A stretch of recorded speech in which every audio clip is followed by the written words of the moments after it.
Hi guys, welcome back to my channel.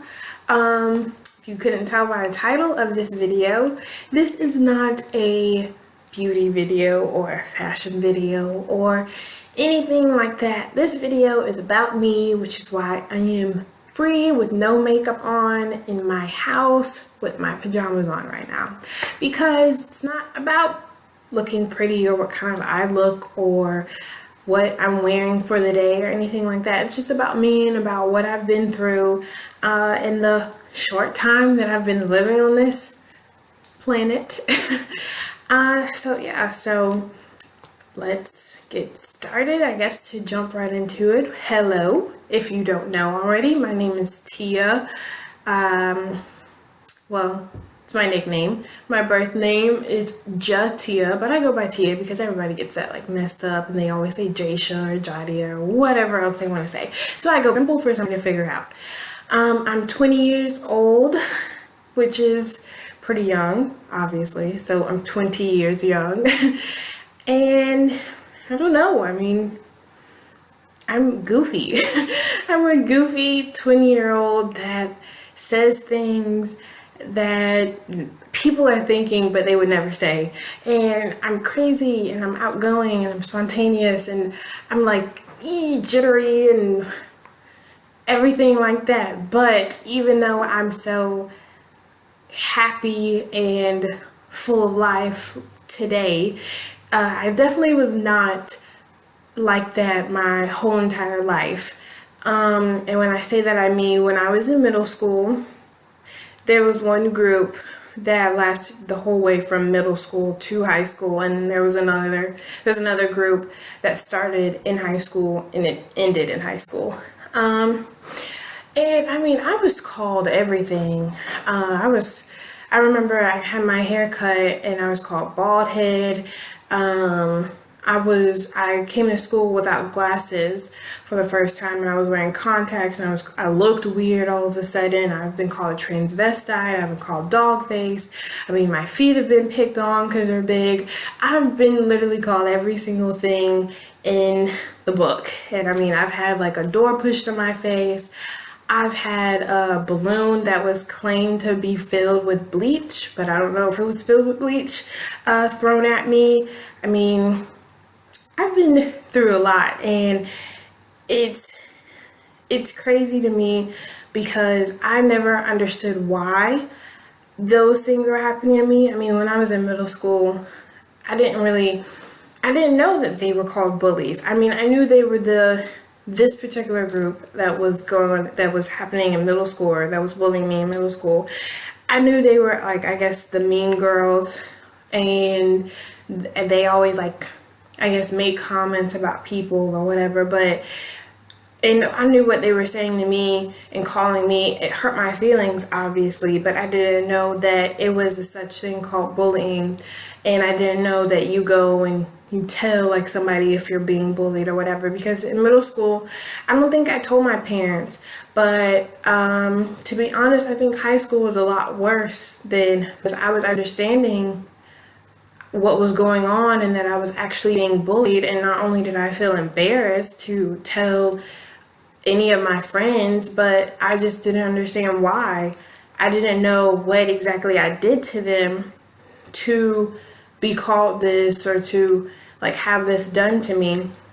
And I remember, fast forward now from middle school to 9th and 10th grade, which is when the second group started.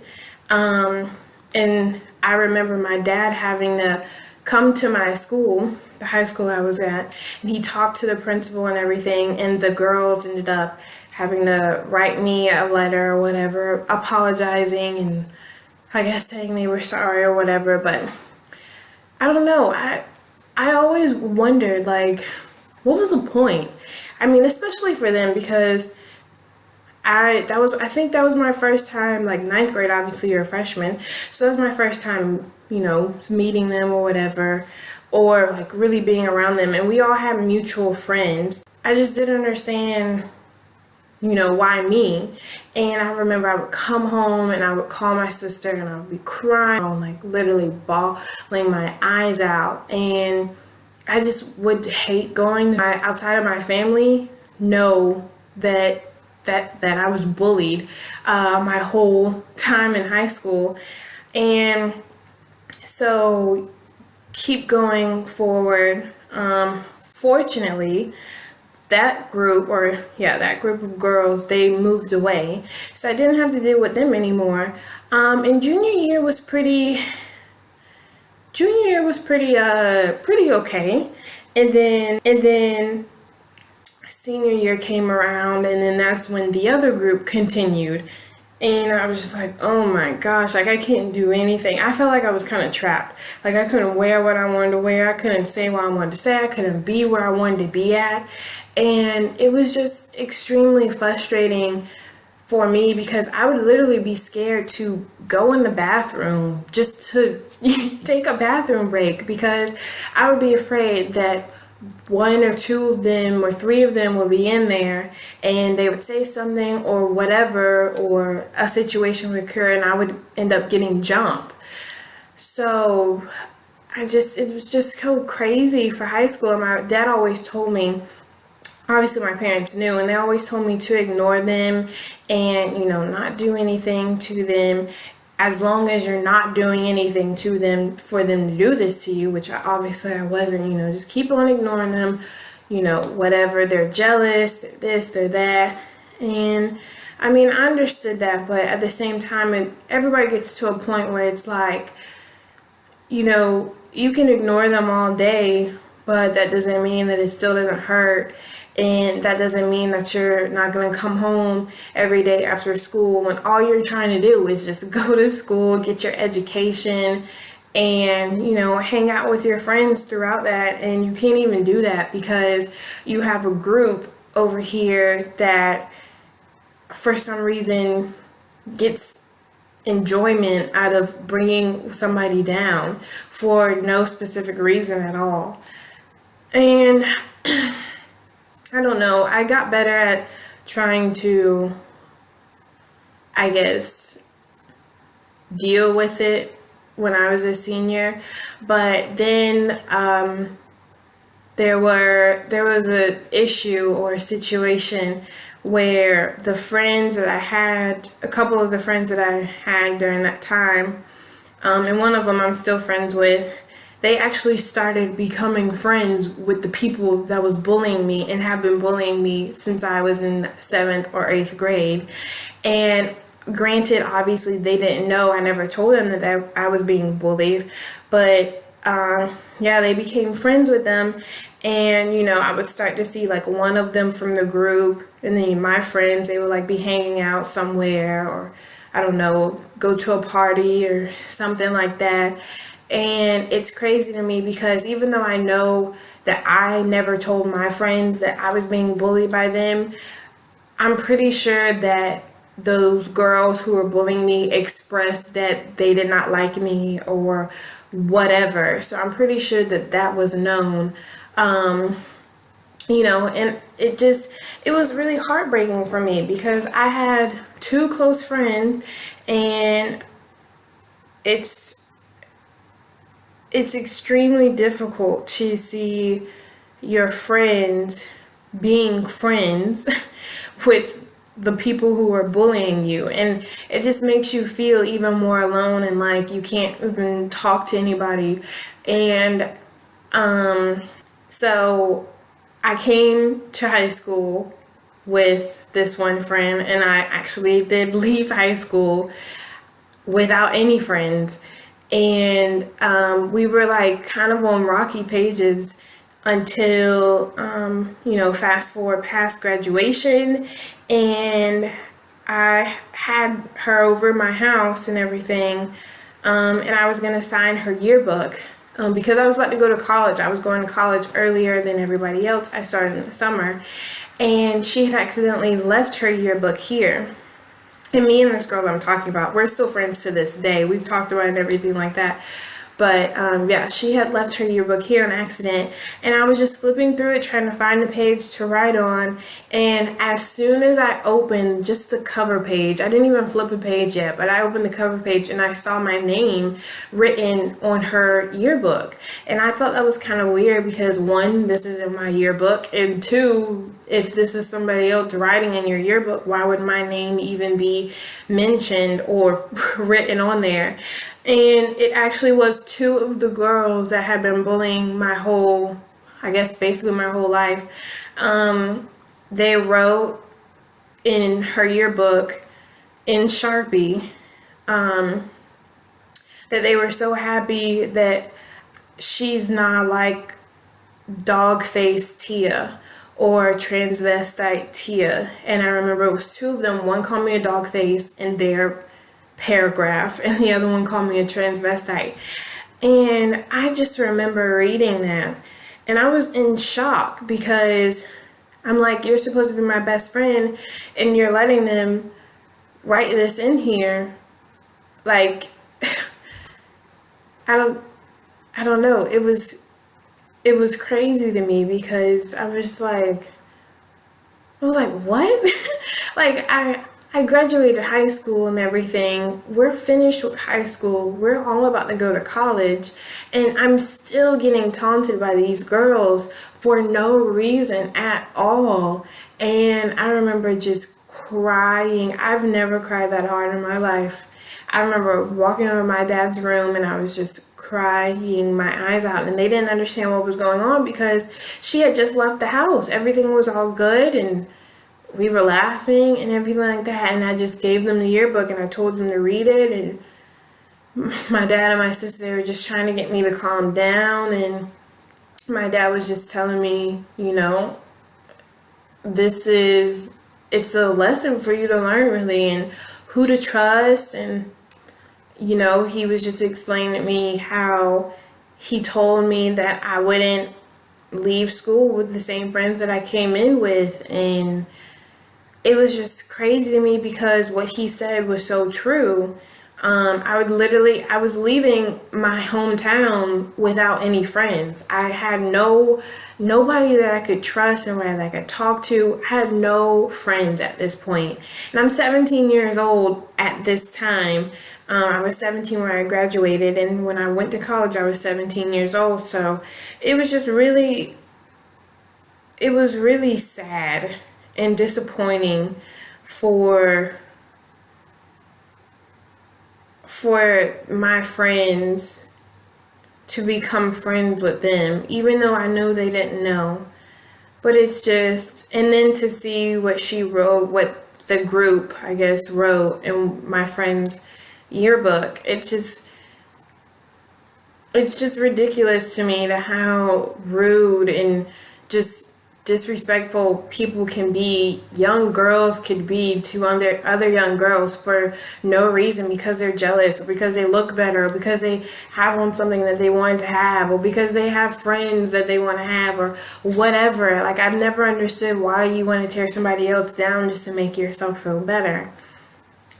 So yeah, I was 17, went to college, and I was scared, but I was excited because I was like, okay, well, I'm leaving here with no friends. Maybe it's time for me to make new friends anyways. But I knew I was going to miss my family and everything like that.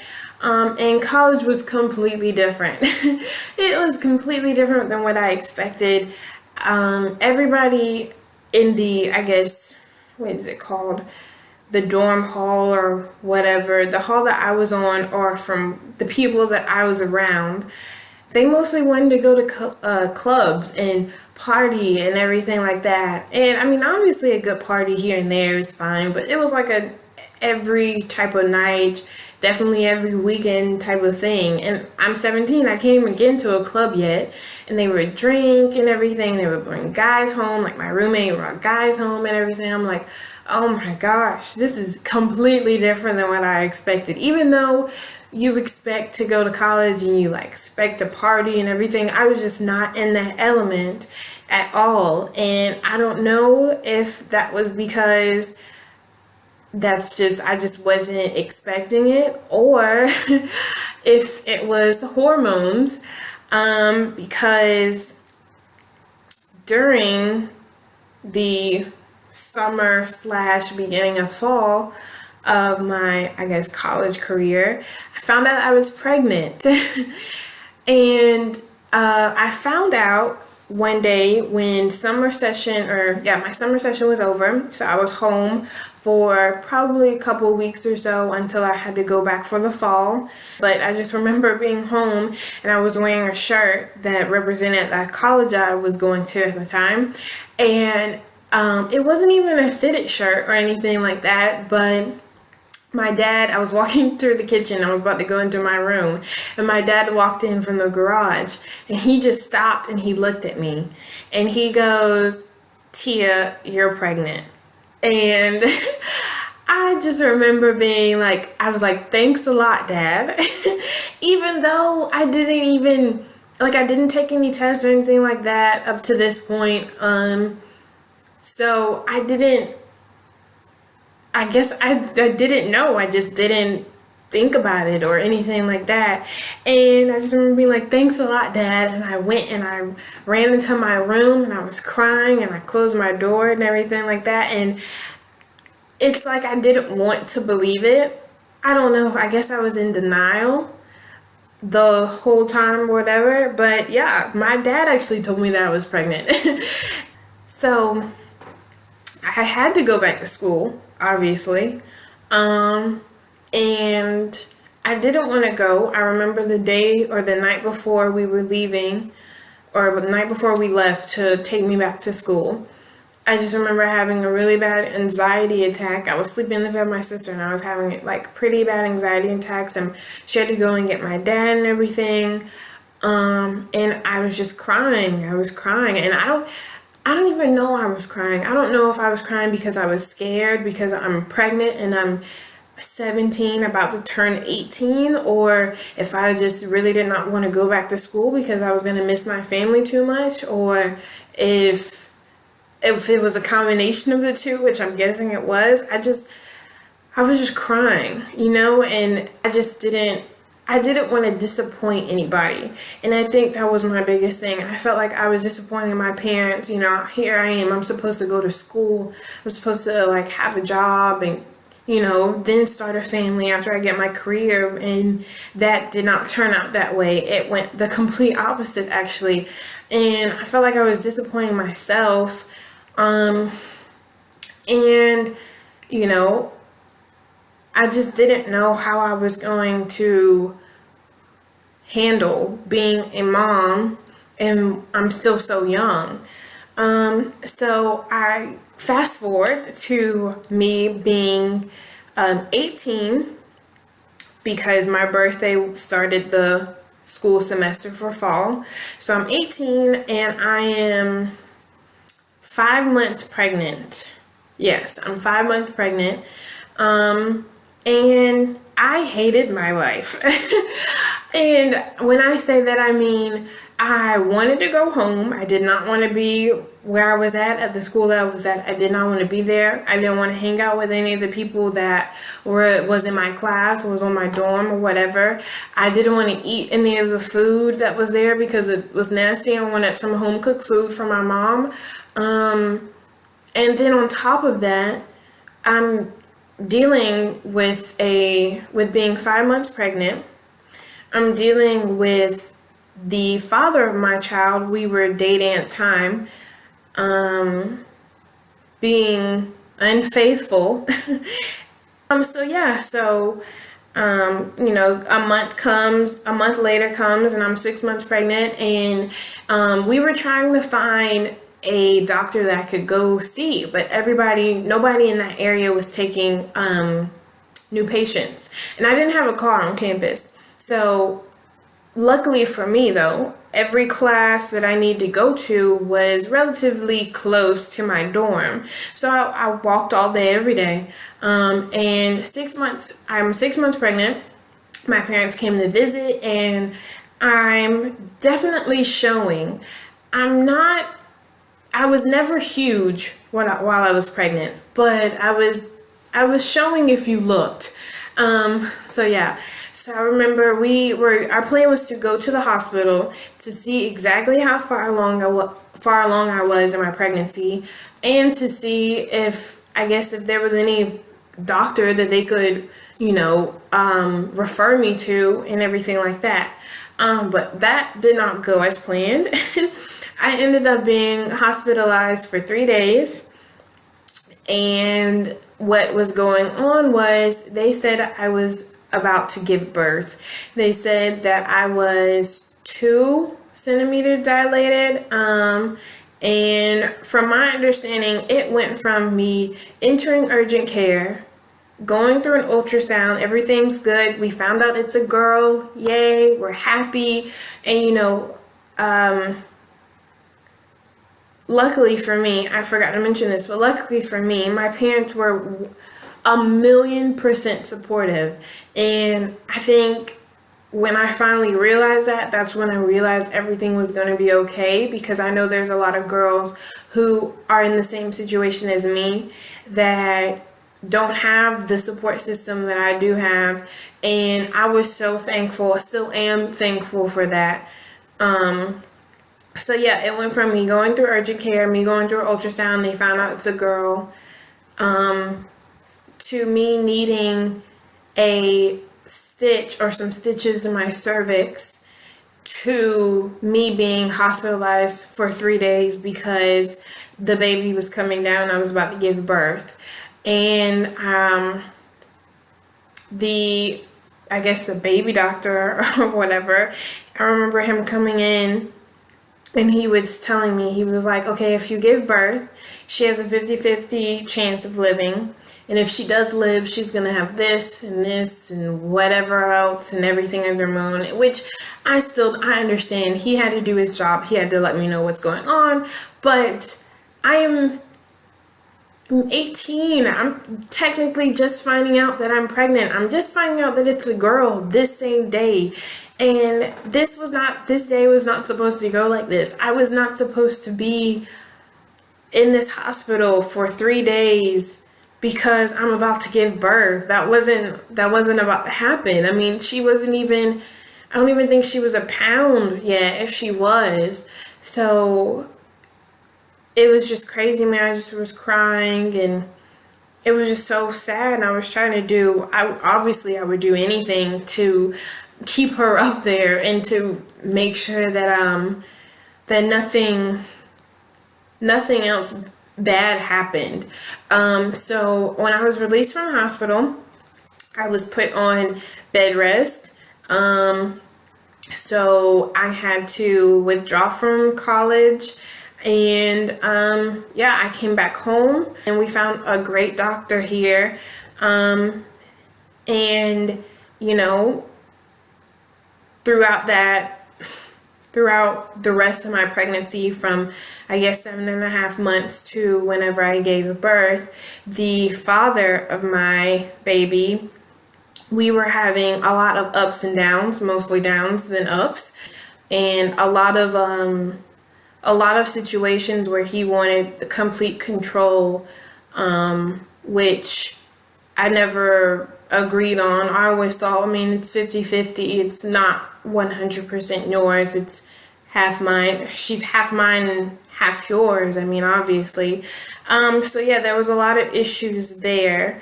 But I gave birth to a happy, healthy, beautiful baby girl on December 15th, 2013. I was 18 years old at the time, and it was the easiest delivery in the whole entire world. I promise you. I probably pushed twice. Actually, I did push twice. And I felt enough. I felt enough of what I need to feel until, I did get an epidural and everything like that. So that's that. And I did have postpartum to an extent, and I don't know if that was because it was other situations that was going on with other people that was affecting me, or if because it was just most women, they do have postpartum. And obviously, I didn't have the type of postpartum where I blamed everything on my daughter or where I ever wanted to get rid of her or anything like that. It was more so just I didn't know how to handle everything. I didn't know how to handle the relationship between me and her father. I didn't know if me parenting, how to handle being a parent.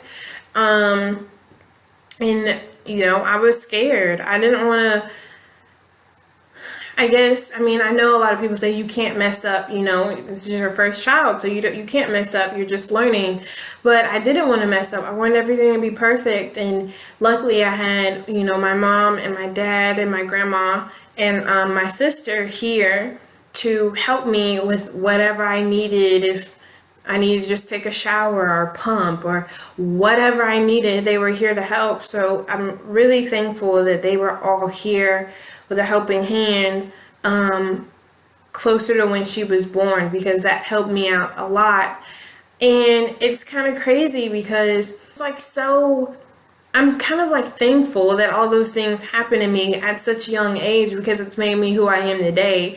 And I'm pretty tough now. I've always been a sensitive little cookie because my sister, she would pick on me when I'm little and I'll always go and cry or whatever and tell my parents or whatever like that. But I'm pretty tough now, and it took me a long time to get to how I am today. I've been bullied basically my whole life, and I'm 20 now, and I kind of think back on the things that those groups did to me, and I kind of wish today I know for a fact that I would just stand up for myself. And I don't think that me standing up for myself has to go for fighting or anything like that, but I just would be what is your issue? Why do you have such a problem with me? And what did I ever do to you for you to think that you have the right to call me these names or do these things to me? And especially now that I have a daughter, I would never want her to go through any of the things that I had to go through when I was in school, especially if you're just going to school to go to school, or you're not going to school to get bullied, and to get called certain names. And I just wish for her in her future, obviously that she never gets bullied, but if she does, she comes and tells me or tells a teacher or whatever, how I did, because I told my parents everything. And I know I didn't tell my friends, but I definitely told my parents. And even though I did tell them, I still felt alone. I still felt like I was the only person that this was happening to, and I didn't understand why. And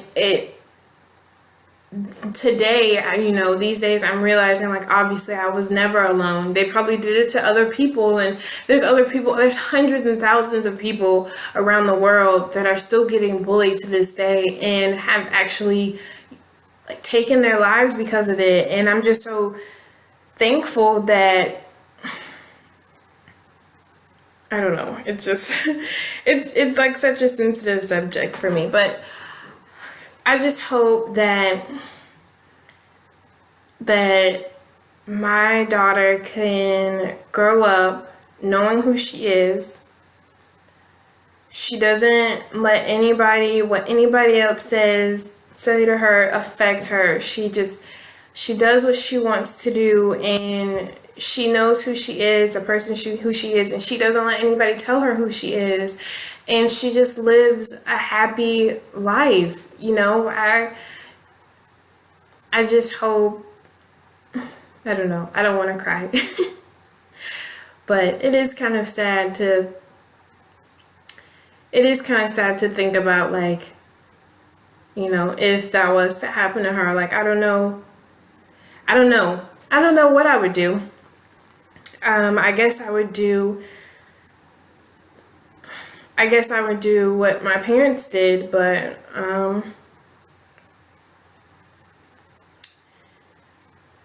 it is kind of sad. Oh. But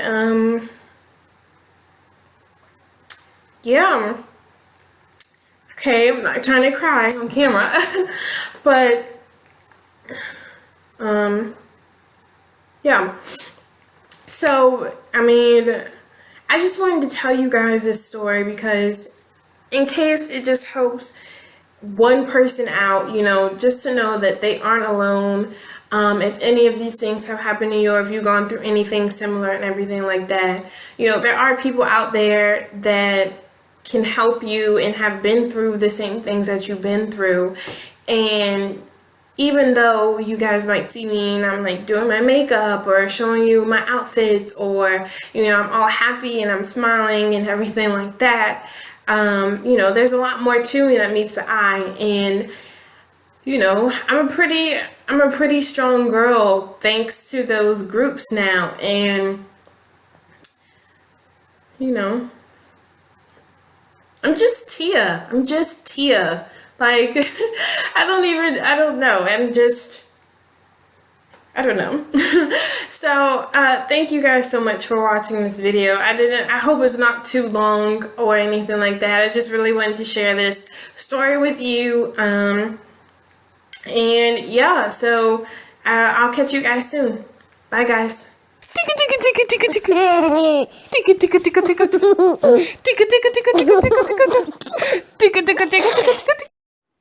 Say, I love you. I do. I love you, Nia.